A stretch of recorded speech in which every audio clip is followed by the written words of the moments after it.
Hey guys, been over here bringing you another decklist video, Yu-Gi-Oh! Decklist video. Just want to remind you, as I do with all my videos, just want to say I keep my decks completely separated.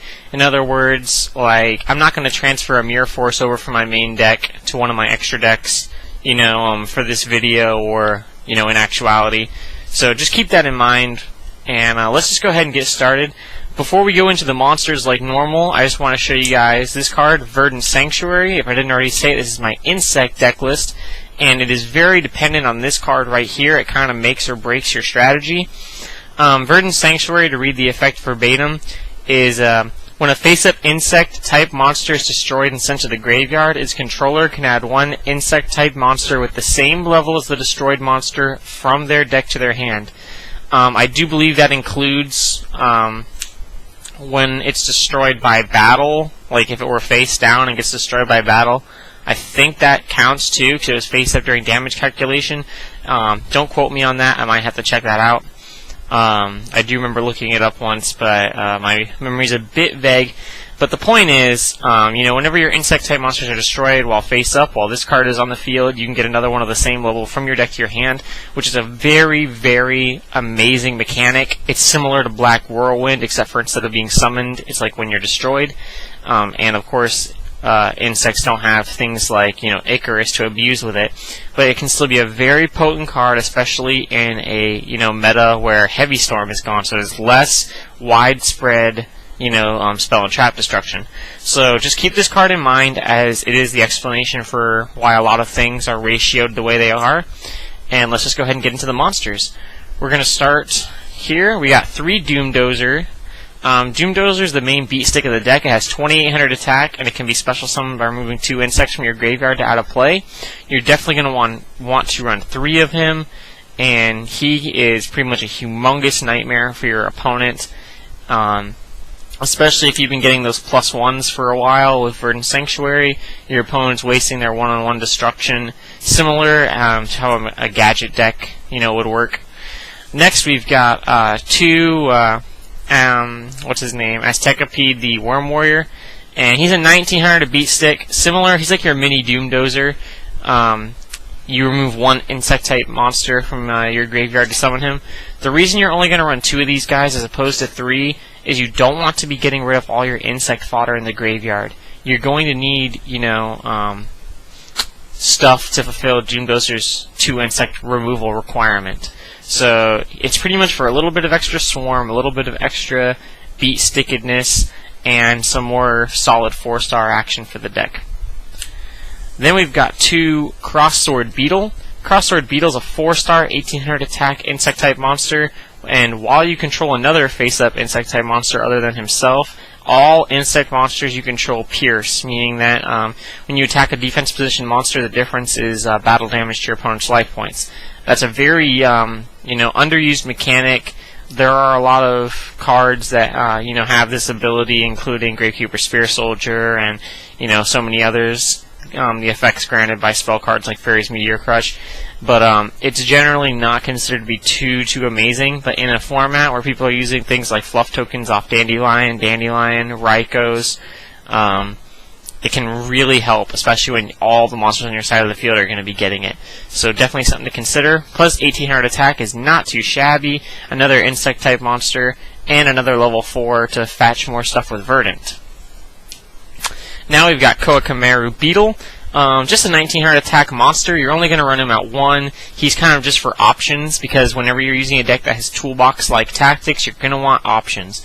So he's got 1900 attack, 4-star. You have to reveal an insect-type monster in your hand as maintenance to keep him alive at the end of every single one of your turns, which is not a big deal, especially in this deck, obviously.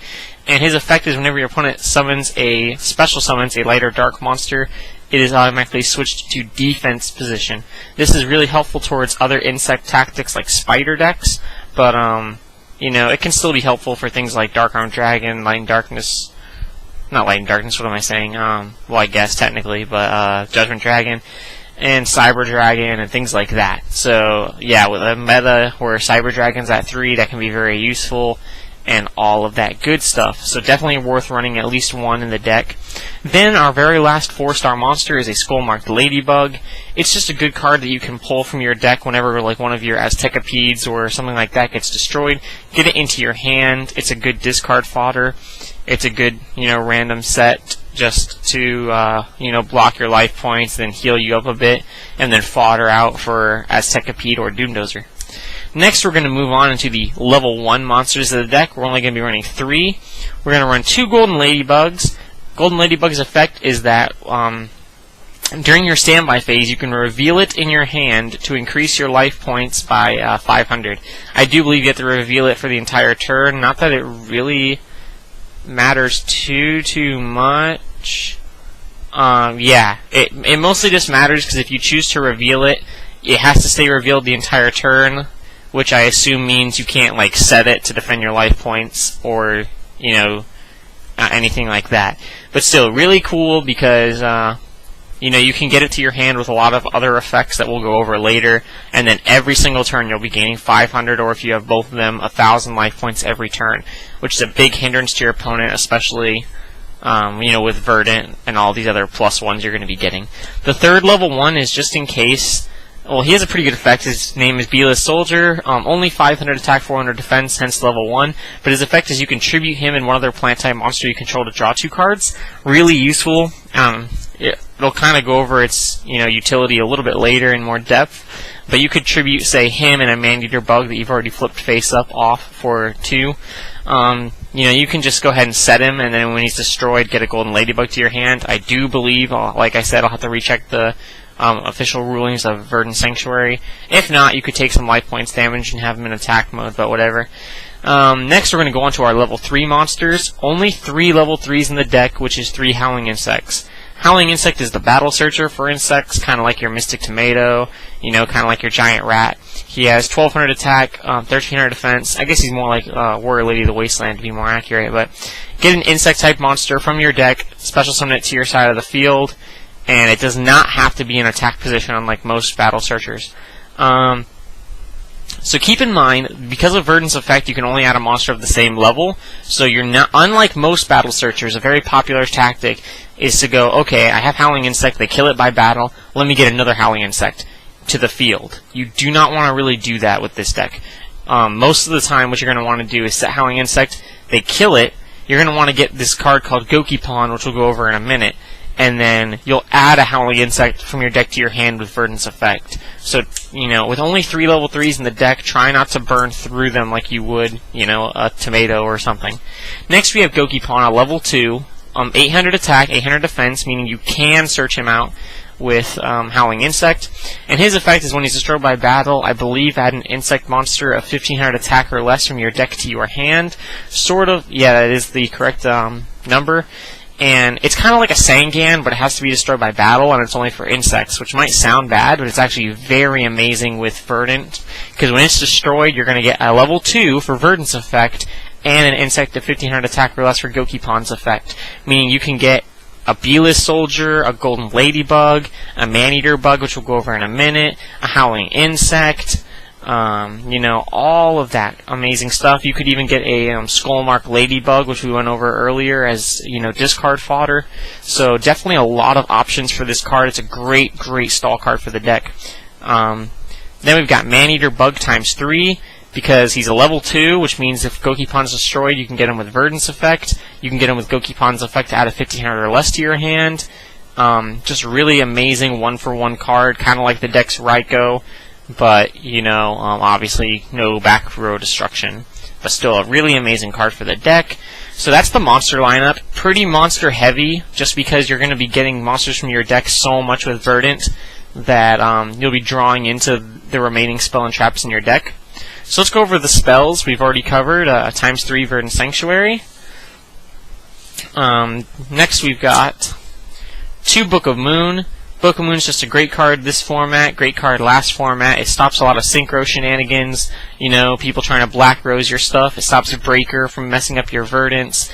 It just stops a lot of, crap like that.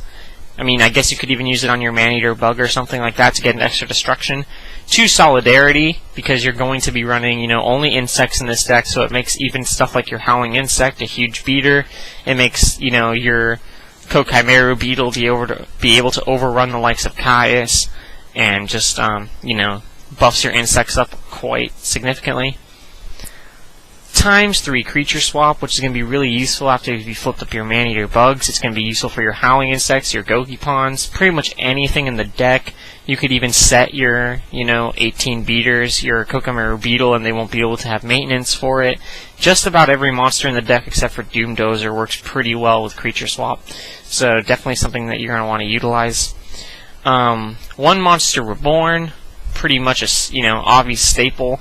Just get back your Doom Dozer after you've summoned it correctly. I do believe I'll have to make sure that he's a semi-nomi, but yeah, all that good stuff. Get back a B-list soldier for more draw power, things like that. Then we've got 1 Smashing Ground just for some extra monster destruction. You don't want things like Spirit Reaper, you know, getting your opponent an easy win. And then 1 MST just for similar purpose, just get rid of any like annoying spell or trap card that you might encounter. Next, let's move on to the trap cards. Not too many traps in this deck, but let's go ahead and take a look. We've got 2 trap stuns, just to stop them from bottomlessing your Doom Dozer, stopping from mirror forcing your Doom Dozer, pretty much protecting your Doom Dozer, because he is, you know, going to do massive damage. 1 Torrential Tribute, just generic monster destruction. It does count. Like if you, let's say you have a face-up, you know, beetle, you know, 1800 attack beetle, or even a Doom Dozer, they summon, you could Torrential, Verdant's effect will go off for you if it was face-up, and you'll be able to get, you know, another insect-type monster of the same level from your deck to your hand. 2 bottomless trap holes, pretty much, you know, staples in this format, as well as many other formats. Once again, stops Breaker, stops a lot of synchro shenanigans. You know, just gets rid of annoying monsters, monster removal. And then 1 Phoenix Wing Windblast, just because you're going to have a lot of extra cards in your hand with Verdant. Helps you get rid of those last-second annoying cards. Anything that's just, you know, holding you up. It has a lot of versatility by being able to target anything, and just a pretty good card for the deck. Without, you know, making it too discard heavy. So I hope you guys like the deck. That is pretty much it for this one.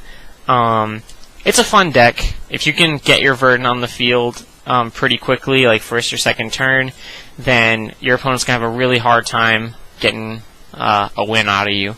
So, like I said, hope you guys enjoy that. I'll keep up more decklist videos in the future, and that is about it. So, yeah, peace out, YouTube.